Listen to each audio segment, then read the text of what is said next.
ঈদুল আজহা উপলক্ষে ঘরমুখো মানুষের ট্রেন যাত্রার সুবিধার্থে 20টি ঈদ স্পেশাল ট্রেন চালানোর সিদ্ধান্ত নিয়েছে বাংলাদেশ রেলওয়ে। সিদ্ধান্ত অনুযায়ী আজ থেকে এসব ট্রেন চলাচল শুরু হচ্ছে।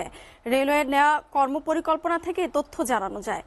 বলা হয়, ঈদুল আজহার চাঁদপুর ঈদ স্পেশাল 1, 2, 3 ও 4, চট্টগ্রাম চাঁদপুর চট্টগ্রাম দেওয়ানগঞ্জ ঈদ স্পেশাল 5 এবং 6, ঢাকা দেওয়ানগঞ্জ ঢাকা ময়মনসিংহ ঈদ স্পেশাল 7 এবং 8, চট্টগ্রাম ময়মনসিংহ চট্টগ্রাম কক্সবাজার ঈদ স্পেশাল 8 এবং 9, চট্টগ্রাম কক্সবাজার চট্টগ্রাম রুটে 12 জুন থেকে ঈদের আগের দিন পর্যন্ত ও ঈদের পরে 7 দিন চলাচল করবে।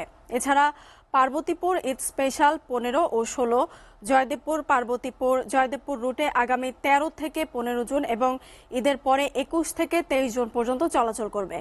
অন্যদিকে শোলাকিয়া ঈদ স্পেশাল 11 এবং 12, ভৈরব বাজার কিশোরগঞ্জ ভৈরব বাজার, শোলাকিয়া ঈদ স্পেশাল 13 এবং 14, ময়মনসিংহ কিশোরগঞ্জ ময়মনসিংহ গোড়ে শহীদ ঈদ স্পেশাল 17 এবং 18, পার্বতীপুর দিনাজপুর পার্বতীপুর গোড়ে শহীদ ঈদ স্পেশাল 19 এবং 20, ঠাকুরগাঁও দিনাজপুর ঠাকুরগাঁও রুটে শুধু ঈদের দিন চলাচল করবে।